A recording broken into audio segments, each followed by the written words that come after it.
সেইটাই বলছিল কি যে বাঘ ফিরল, ওদের তৃণমূলের কেউ বলছিল, আমি ওদের নাম সব মনে রাখতে পারি না তো কাজে।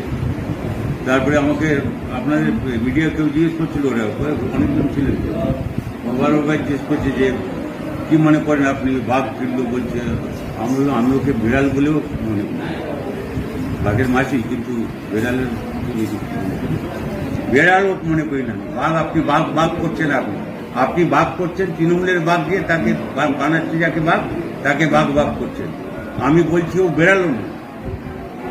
মুখ্যমন্ত্রী তো এখন মানে কাকে ধরবেন ঠিক করতে পারছেন, খুবই অসহায় অবস্থা। যাকে পারবেন তাকে ধরবেন। একদিন কি করছিলেন, উদ্ধার করতে পারছিলেন না। এত মোদির সঙ্গে বৈঠক হয় রাজভবনে, খালি এই ইলেকশনের সময় বৈঠক হয়েছে পশ্চিমবাংলায়, কলকাতায়।